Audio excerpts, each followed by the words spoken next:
గారు India black. అందుకు గాను దేశ ప్రజలందరూ కూడా రాహుల్ గాంధీ గారిని అభినందించక తప్పదు.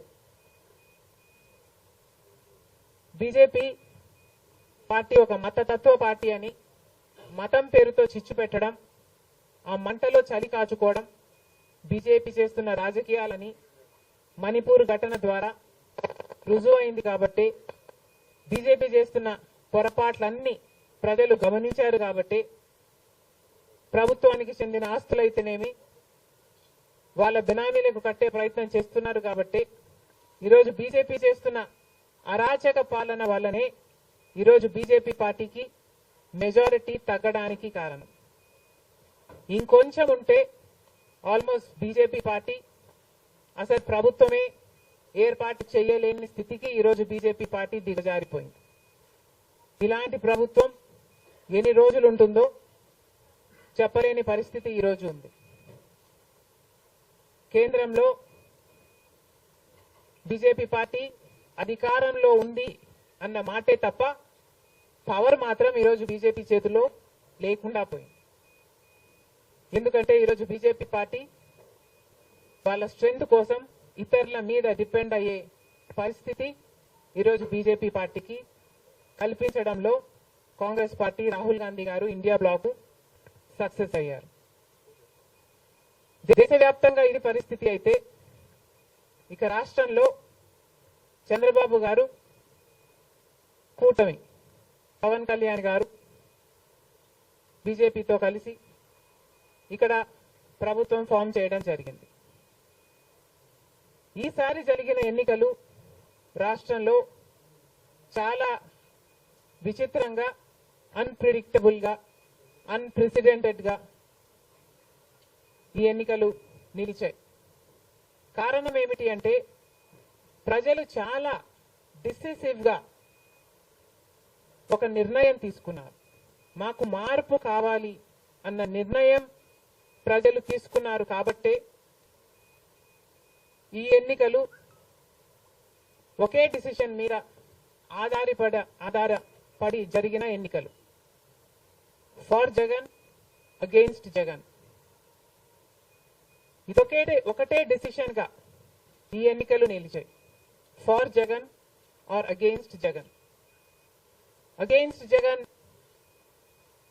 అన్న మార్పు కావాలి అన్న ఈ గట్టి డిసిషన్ ప్రజలు తీసుకున్నారు. కాబట్టి ఈరోజు వాళ్ళ ఓటు వేస్ట్ కాకూడదు అన్నట్టుగా చాలా డిసిసివ్ గా they voted with a vengeance for change.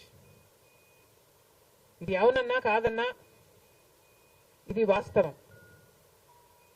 కేవలం అంత గట్టి నిర్ణయం ప్రజలు తీసుకుని మార్పు కావాలి అన్న అంత గట్టి డిసిజన్ తీసుకున్నారు. కాబట్టి ఇన్ ద ప్రాసెస్ ఈరోజు కాంగ్రెస్ పార్టీ కూడా అనుకున్న మేరకు పర్ఫామ్ చేయలేకపోయింది.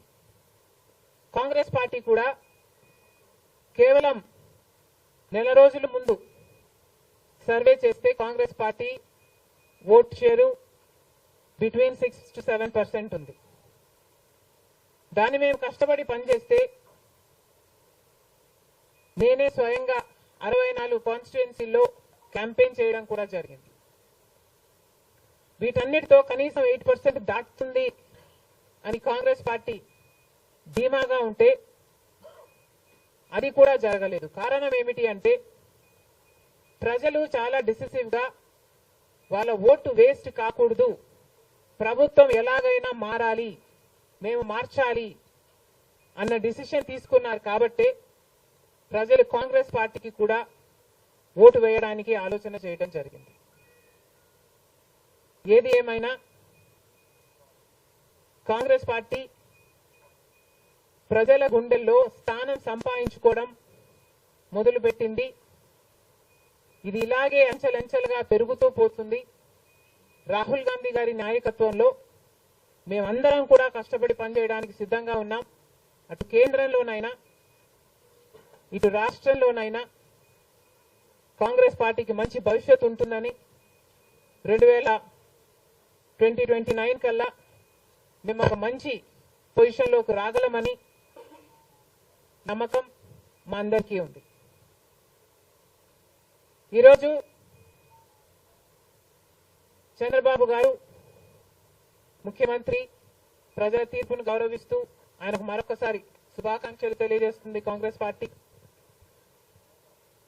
అలాగే చంద్రబాబు గారికి మరొకసారి గుర్తు చేస్తుంది కాంగ్రెస్ పార్టీ మన రాష్ట్రానికి రావాల్సిన ప్రత్యేక హోదా. ప్రత్యేక హోదా అన్నది ఆంధ్ర రాష్ట్ర ప్రజల ఊపిరి. 10 సంవత్సరాలుగా మోడీ గారు బీజేపీ పార్టీ ప్రత్యేక హోదా విషయంలో ఆంధ్ర రాష్ట్రాన్ని ఆంధ్ర ప్రజలను మోసమే చేశారు. 10 సంవత్సరాల క్రితము ఎలక్షన్లకు ముందు మోడీ గారు వచ్చినప్పుడు 10 సంవత్సరాలు ప్రత్యేక హోదా ఇస్తాము అని తిరుపతిలో మాట ఇవ్వడం జరిగింది మోడీ గారు.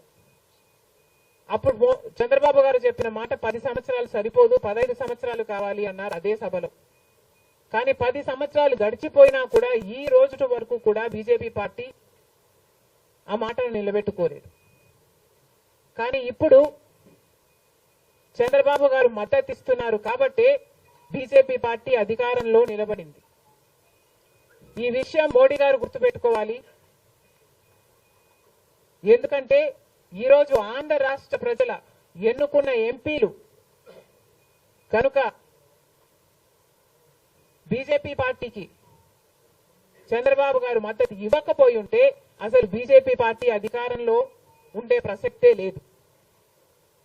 ఈరోజు బీజేపీ పార్టీ అధికారంలో ఉంది అంటే దానికి కారణం ఆంధ్ర రాష్ట్ర ప్రజలు అని మోడీ ఇప్పటికైనా గమనించాలి. చంద్రబాబు గారికి మరొకసారి గుర్తు చేస్తున్నాం.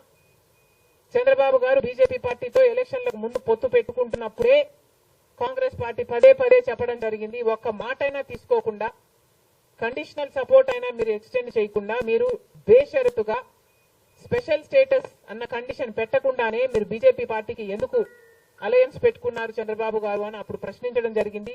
ఇప్పుడు మళ్ళీ బీజేపీ పార్టీ చంద్రబాబు గారిని డిమాండ్ చేస్తుంది. ఇప్పుడు మళ్ళీ కాంగ్రెస్ పార్టీ చంద్రబాబు గారిని డిమాండ్ చేస్తుంది. బికాస్ మీరు ఇచ్చిన ఎంపీల వల్ల ఆంధ్ర రాష్ట్ర ప్రజలు ఎన్నికైన ఎంపీలను మీరు బీజేపీ పార్టీకి ఇచ్చారు కాబట్టి ఈరోజు బీజేపీ పార్టీ అధికారంలో ఉంది కాబట్టి చంద్రబాబు గారు ఈ విషయాన్ని గుర్తుపెట్టుకొని ఇప్పటికైనా మొండి పట్టైనా సరే స్పెషల్ స్టేటస్ అన్నది ఆంధ్ర రాష్ట్రానికి అవసరం కాబట్టి ఇప్పటికైనా స్పెషల్ స్టేటస్ మీద చంద్రబాబు గారు సీరియస్ గా వర్క్ చేసి ఇది సాధించుకు రావాలి అని కాంగ్రెస్ పార్టీ ఆంధ్ర రాష్ట్ర ప్రజల తరఫున డిమాండ్ చేయడం జరుగుతుంది. ఒక స్పెషల్ స్టేటసే కాదు, పోలవరం ప్రాజెక్టు కూడా ఉంది. పోలవరం ప్రాజెక్టుకు చంద్రబాబు గారు 2 రోజుల క్రితం వెళ్లడం జరిగింది. నిజానికి పోలవరం ప్రాజెక్టు రాజశేఖర రెడ్డి గారి ఆలోచన. 2004లోనే రాజశేఖర రెడ్డి గారు 10,000 కోట్లతో 20 లక్షల ఎకరాలకు నీళ్లు ఇవ్వాలి అని తలపెట్టిన ప్రాజెక్టు పోలవరం ప్రాజెక్టు. రాజశేఖర రెడ్డి గారి హయాంలోనే కుడి ఎడమ కాలువలు పూర్తి చేయడం జరిగింది. ఆ కాంగ్రెస్ హయాంలోనే 4,500 కోట్లు అంటే దాదాపుగా 40% పనులు పూర్తి చేయడం కూడా జరిగింది. కానీ తర్వాత అధికారంలోకి వచ్చిన చంద్రబాబు గారు పోలవరం ప్రాజెక్టు కాస్టును అమాంతంగా 29,000 కోట్లకు పెంచారు. కానీ పనులు మాత్రం పూర్తయినట్టు ఎక్కడా కనిపించలేదు. 2018 కల్లా నేను పూర్తి చేస్తాను అని రాసి పెట్టుకోండి అని చంద్రబాబు గారు ఆ రోజు అసెంబ్లీ సాక్షిగా ఛాలెంజ్ కూడా చేశారు. కానీ పోలవరం ప్రాజెక్టు చంద్రబాబు గారి వాళ్ళ సాధ్యం కాలేదు, పూర్తి చేయలేదు. ఆ తర్వాత అధికారంలోకి వచ్చిన జగన్మోహన్ రెడ్డి గారు పోలవరం ప్రాజెక్టుని మళ్ళీ రివర్స్ టెండరింగ్ అంటూ మొదలుపెట్టి 55,000 కోట్ల రూపాయలకు దాన్ని ప్రాజెక్టు కాస్ట్ను పెంచారు. తీరా చూస్తే ఏ పని జరగలేదు. ఇప్పటికైనా చంద్రబాబు గారు చెప్తున్న మాట ఏమిటి అంటే 75% పనులు మా హయాంలోనే పూర్తయ్యాయి, 25% పనులు మిగులున్నాయి. నేను పూర్తి చేస్తాను అని చెప్పడం జరిగింది మొన్న చంద్రబాబు గారు. చంద్రబాబు గారిని కాంగ్రెస్ పార్టీ ప్రశ్నిస్తుంది. మరి 25% పనులు మాత్రమే మిగులుంటే 4 సంవత్సరాలు పడుతుంది అని మీరు ఎందుకు చెప్పారో చంద్రబాబు గారు సమాధానం చెప్పాలి.